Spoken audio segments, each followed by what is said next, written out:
All right, so I was attempting to film the proceeding video, which I'll have after this little commentary here, but having some problems with my camera here, and obviously I recorded everything without actually recording it, so I'll just throw in some more still images, but I'm going to try to get some more interactive stuff going on in the future.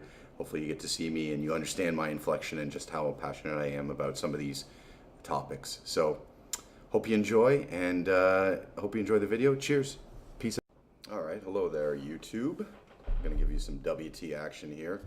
I'll come at you with a slightly different kind of topic set now. I think the first thing I want to discuss is a couple of major news stories.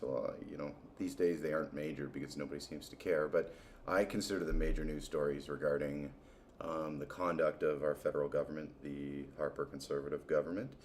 Now, we've got two major issues that I see at this point. Number one, and I want to show you how it relates to the overall attitude and outlook of the Harper government. The first one that kind of frustrates me here is this changing of the mandate of the Museum of Civilization, or it's called the Museum of, what is it called? A Museum of History, Museum of Civilization, the Museum of Man. Anyway, it's gone a bunch of different changes. I'm not even sure what the name is at this point because there's been so much gerrymandering, political, interference with the name and with its mandate. So, number one, they've removed the words critical understanding from the mandate of the museum. Now, I'll tell you why this is a major issue, obviously, here. Critical understanding is critical to understanding our past. Now, without critical understanding, history is essentially just talking points that can be used to sway people, to persuade people, to outright brainwash people. I don't think we should be removing critical understanding from the mandate of a historical museum. Okay, this is history we're talking about. History isn't, it is fact. Dates and events and times are facts, right? But how we view those things and how we view their long-term implications and how they affect our future moving forward is all relative. I mean, it's all subjective. That's where the critical understanding aspect comes in. And without critical understanding, what's the point? We're just parroting a bunch of specific points. So let's move to the second thing here. So the past few years there's been a lot of Mandarin in this museum, and there's been a big attempt to kind of move it towards this militaristic, monarchistic, British sort of past. Now, I don't have a problem with that. We were a British colony originally, or we fought with the French and the Americans as well. But there's a long history there. There's a bunch of different interpretations of that history. I'm happy where we ended up, but I don't think that we should be saying that there's really only one way to look at this history.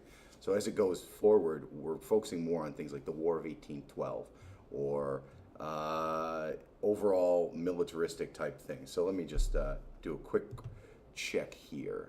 So I think the things that they've been focusing on more and more lately, of course I had to have a brain fart here. Bear with me just one moment here. They've been focusing more on imperialism and Britishism, and the specific, here we go. The topics flagged as important now include pre-Confederation, early Confederation, suffrage, World War I, with an emphasis on battles, specifically Vimy Ridge, and World War II, including the liberation of Holland, Battle of Ortona, Battle of the Atlantic, the Korean conflict, peacekeeping missions, constitutional development, and the Afghanistan conflict. Most of it is post-war related conflict, okay? We're not a military state. We've never really been a strong military. We've always been a supporter, an ally, a friend. And as it stands now, I don't see us focusing on these things, or most of these things, as being a big positive. So the funny thing is that we already have another museum here. What is it called again? The Canadian Military Museum, I believe it is. So why don't we, isolate that information, focus on it there. I think that we do need to respect the past, the greatness of our people and what many people have done in the military to support us or to protect us or to further our way of life. This is important. Again, this is just one perspective. This is part of the critical understanding of what we're doing, why we even bother looking at history, right? So why take the Canadian Museum of Civilization and turn it into a military war museum? It doesn't make any damn sense to me. And we're removing the critical understanding part and we're focusing more on, just war and rah rah rah and getting the sentiment up. And I don't want to say what it reminds me of, but if you know history, you can look back at plenty of instances in history where despotic governments have done this exact same thing in an attempt to brainwash their citizenry to get them on side with the long-term goals of their personal party. And in this case, I don't know if it's conservative goals or Harper's goals, but they're not trying to rewrite history per se, but they're trying to further the narrative as we move forward. They want to design a specific past so that we can't, so it becomes more difficult to argue. I think that the conservative government, Harper especially, feel that there's been this overall liberalization of our people and of the media. I don't necessarily think of it that way, although I won't deny that liberals did the same thing in altering history. Not so much in a militaristic way. We were more, open-minded peacekeepers, critical thinkers at that point. I identify more with that narrative than I do with this new one.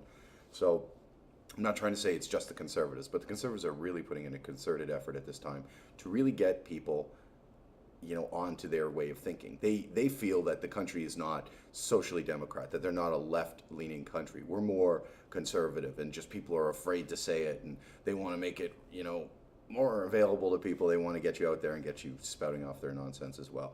Now, I voted conservative at one point, so don't say that I'm some biased liberal, because I'm actually undecided as it stands right now. All I know is that Harper really doesn't respect our democracy. But anyway, so this first situation where we're changing the mandate of the museum, and this is just one further step. The conservatives have been meddling with this museum. Previous heritage minister James Moore had it was like his coup d'etat, or his raison d'etre. Coup d'etat. His raison d'etre was essentially reshaping the views of this museum, and he put a lot of time and effort into doing that. Now, I think with the recent shakeup, Shelley Glover, I'm not even familiar with this MP, but she's now the heritage minister in charge of the museum. And if she is anything like other ministers, she's a parrot, and she has no independent thoughts of her own. She'll essentially parrot whatever the lines are that the government wants her to parrot, and I hate that at this point that we've gone from this great we've gone from this great democracy with a member of, parliament, to essentially the parliament not being useless, but they're just tools for the prime minister, and most of them don't have the guts to stand up. It looks like that might be changing now, but I digress. So, speaking of that, okay, this is a really relevant topic, the Harper government, because they've been really focusing on militarization and really, emphasizing our military history. But then, in the same breath, all right, a government lawyer, recently, they were dealing with a class action lawsuit with some of our veterans who are coming back, and because the Harper government altered some of the payout structures for our veterans, the way it used to be is that they would essentially get lifetime pensions. Whether or not they were enough, that's beside the point at this point. But the lifetime pension showed that we would at least commit to these people, saying to them, you know what, you gave your life, whether it be your legs or your arms or whatever. There's so many people that lose so many things. It's terrible talking about it. And I don't support that war specifically. I don't think that we should be fighting in foreign countries for no freaking reason. We're just goading the people even further. I digress, though, again. So, but Harper thinks we should, and he's been pushing people to go over there. So he changed some of the settings for the pension plan. Now they receive lump sum awards for wounds and injuries instead of lifetime pensions. There's still other things that go along with this, but essentially what this class action, this federal lawyer is arguing against this class action suit is that, what was the word here? Yes, our country, this is the words of the government lawyer, all right? Our country holds no extraordinary obligation to ex-soldiers, okay? Now, that really pisses me off, because these are the same people, and this lawyer is supporting the government that sent these people over there, that, slam the desk in order to get our people out there and support the United States. Thank God, and I'm not a huge fan of Kretchen, but thank God he kept us out of Iraq, because that would have been even more devastating. I think we had 6 combat deaths in 20 years prior to Harper, and now we have somewhere like 120, 130. But again, I digress again. So what this government lawyer is saying, though, is that he doesn't think that these guys, they've given their arms and legs and lives in many cases for the country, but they don't deserve anything else. We don't hold any extraordinary obligation, and I'd argue that we do. Now, I don't think that we should be sending them over in the first place, but I'd argue we hold them an extraordinary obligation. So, soldiers can't refuse work, right? A soldier is in the military. If he refuses work, that's dereliction of duty. They're going to go to jail, probably, or get court-martialed in a lot of cases. So they can't choose to say, I don't want to go to Afghanistan this time. So we do hold them an extraordinary obligation. They're doing our will overseas, and we need to respect that, and we need to respect them when they come back. All right, and I love this title, Veteran Minister Julian Fantino. Now, this guy shouldn't be a minister of anything. He's a minister of stupidity, if you ask me. He's a minister of parroting, a minister of unoriginal ideas and unobjective thoughts. He is oh so offensive to me. Anyway, let's not, I digress yet again. Let's not sit on Fantino. But what I wanted to focus on here is, with these 2 stories, the focusing of our Natural History Museum on military, yet the government, in the same vein, not supporting those same individuals, citizens of Canada who are involved in the military, is just such a gaping giant hypocrisy that it's disgusting to me. All right, this government is the same government that claims that we need to be active around the world. We need to have our soldiers out there. We need to have them prepared. But then when they get injured or when they're not in active duty anymore, we don't want to support them any further. Now, that's just disgusting to me.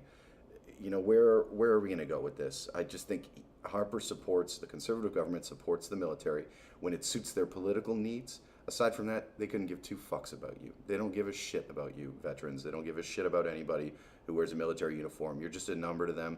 You're just a stat on a sheet that can further their agenda overseas. And I hate that. I hate to even believe that, but it's true. I mean, it's terrible, but it's true.